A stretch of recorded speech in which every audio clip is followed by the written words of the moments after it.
Make no compare between that love a woman can bear me and that I owe Olivia. Aye, but I know. What dost thou know? Too well what love women to men may owe. In faith they are as true of heart as we. Hey everyone! First of all, thank you for being here. It's been about 3 months since my last upload, and I know that in a world full of internet, that feels like forever. Life has been a little overwhelming, honestly. I've been working 2 jobs, moving into my first apartment, and on top of that, pouring myself into my BFA show, which is a culmination of my entire college experience. It's been chaotic, exhausting, and inspiring all at once. I want to say this up front, I don't plan on promising a strict upload schedule. I know I have in the past, but as we've learned, I'm not very dependable when it comes to that, or at least for right now. Instead, my focus for the rest of the year is to post whenever inspiration hits me, whenever I have something meaningful to share with you.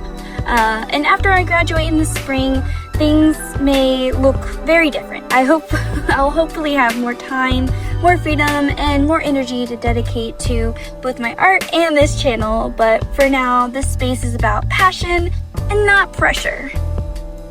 So, why animation? I know you guys saw the title of this video, and it seems very left field for me, but I guess I just stumbled into a new artistic obsession. Animation is something I've always admired from like a distance.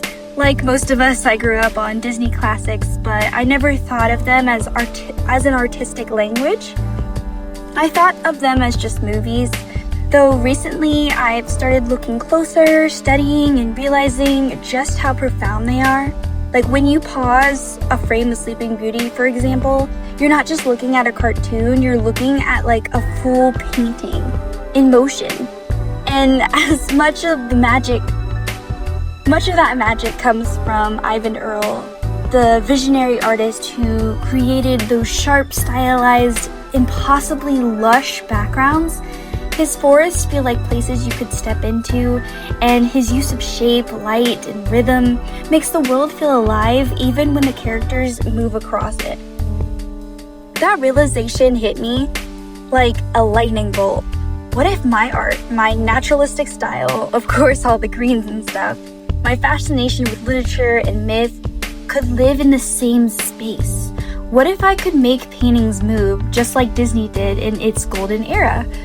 That question changed everything for me, and that basically was my whole summer. So I've tried over the last few months, whenever I had a spare hour or two between jobs or anything I had going on, and I chipped away at a personal experiment. 17 seconds, and I know that doesn't seem a lot, but you'll see the end product at the end of this video, as you'll see me working on this whole project throughout the video as you hear me talking.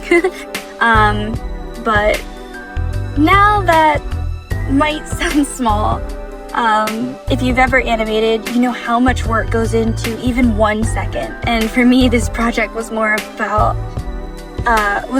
the process than the result. It was more about the discovery part of it.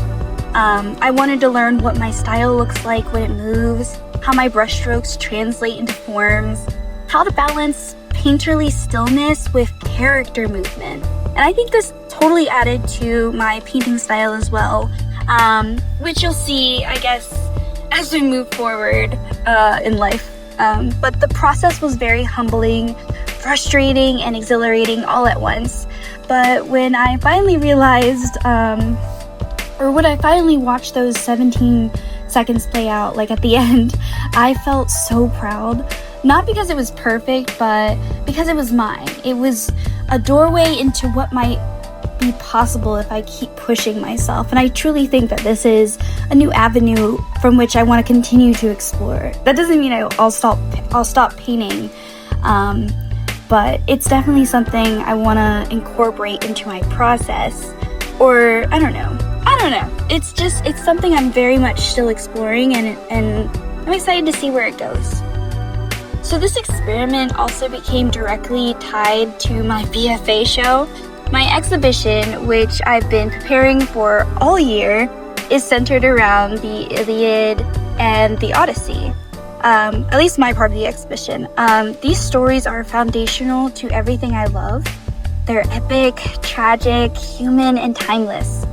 My plan is to create a body of work that includes paintings, large-scale drawings, and for the first time, animation.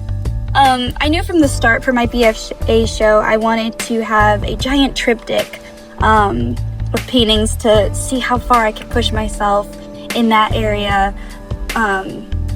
But I don't know, talking to my friends and seeing some of the success of some of them, I don't know, I've seen how differently animation translates, and I bounced the idea off of them, and I was highly encouraged. So I'm entitling this whole kind of series for my BFA show the Songs of Troy, as it's different kind of scenes throughout the story of Troy and the Trojan War.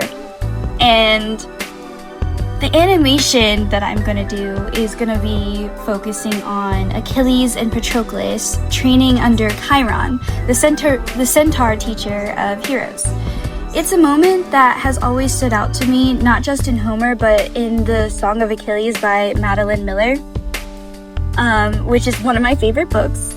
And there's something deeply tender about the image of these two young men learning side by side under the guidance of a mythical mentor in a forest, and just very, very intimate in a way.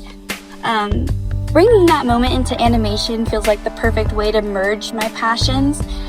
It will sit alongside my paintings as a part of one unified vision, myth, art, and motion working together. And I've been documenting the entire process. I've been filming behind the scenes, sketching ideas, recording my thoughts. By mid-December, I'll be releasing a video that shows the journey from start to finish, the making of the BFA show, and yeah, it'll be my most ambitious project up to date, so look forward to that. Before we get into the meat and potatoes of the video, I did want to say what you're seeing in the background throughout the video is me rotoscoping my brother, who has kindly lended himself to be a model and the base of my animation, as I feel like rotoscoping is kind of my way of animation, especially being brought up as a painter and not an animator, but I feel like I can still experiment through that method. You'll also see me doing digital paintings, which is still sort of new to me, but I wanted to see how far I could go digitally before I did traditional with animation on top. But that's just something I just wanted to state for you to keep in mind as you see the background of this video. So to get into it, I want to talk about briefly the rise of indie animation, and I think audiences are craving it. We're living in a time when the biggest animation studios mostly give us sequels and reboots. Some of them are great, but there's a hunger out there for something different. New stories, fresh aesthetics, unique voices. That's why indie animation is booming right now. I mean, one of my favorite shows that has brought me and my current boyfriend together is Has Been Hotel. And I know there's a lot of mixed feelings on that, but I personally like it, and I don't look too much into the creator and all of that. But I also love the digital circus. So yeah. And people want to see these worlds that don't exist anywhere else, told in styles that they've never encountered before. I want to be a part of that wave, and even if it's just a small way. Animation doesn't have to be massive or anything to be meaningful. It can be handmade, intimate, personal, and still move people to tears. Which leads me to this animation. It's about the Twelfth Night by Shakespeare. You saw a clip in the beginning. It's one of the stories that I really connected with in one of my literature classes. And it's been another huge influence on me lately. And I've always been fascinated by how the play explores identity, disguise, and fluidity. Cesario and Orsino's relationship transcends gender, And that speaks directly to ongoing themes in my own work, ambiguity and duality, and the romanticized lens, though, through which love has always been told in old stories. In my paintings, I often explore figures who blur gender boundaries, who exist in spaces of softness and power at the same time. And animation offers a way to bring that to life, to see Cesario not just in stillness, but in motion, jumping on stones and being lifted by Orsino in such a romanticized way that's so romantic and intimate. And it feels like the story is not only beautiful, but urgent. Because Twelfth Night is in so many ways ahead of its time, and in a country right now that's steeped in prejudice and fear, it feels vital to highlight stories that embrace fluidity, compassion, and love without boundaries. Animation can carry that message forward in a way that's timeless and modern all at once. So that's where I'm at currently, just experimenting, learning, and dreaming bigger than I have ever before. And through this process of, learning to animate and kind of get up there to those masters, both painting masters like Fragonard and animation masters like Disney and the 9 Old Men there. This video is just kind of a glimpse into those first steps that I'm taking, a small test, a seed of something greater.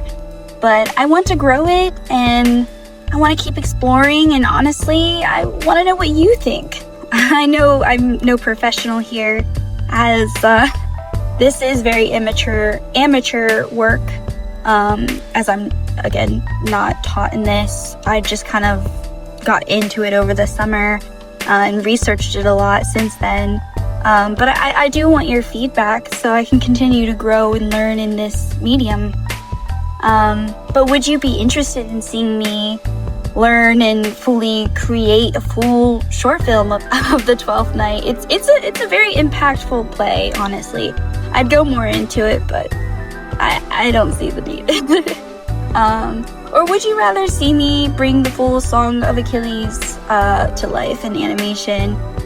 You'll get more updates on that as I update you guys through videos and stuff like that in shorts, so keep your eyes out. But I've already started a little bit on the animation. I'll put it up here so you can see. But yeah, or maybe there's just another story you'd like me to do in this kind of style that I've been doing, of moving paintings and these like speed paints. Just let me know. I definitely want your feedback, your critiques, anything you can offer. I would willingly take it.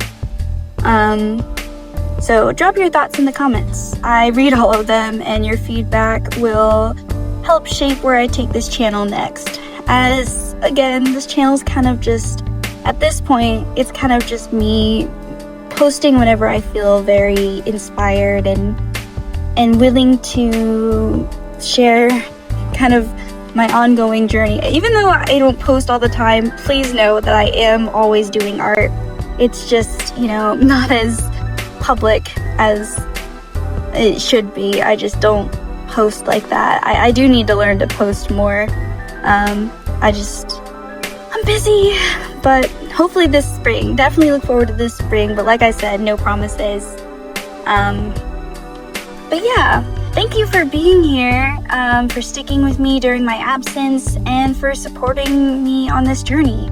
Animation is new to me, but it already feels like home, and I can't wait to see how far we can take it together. Until next time, whenever inspiration strikes, I will see you soon. I am all the daughters of my father's house,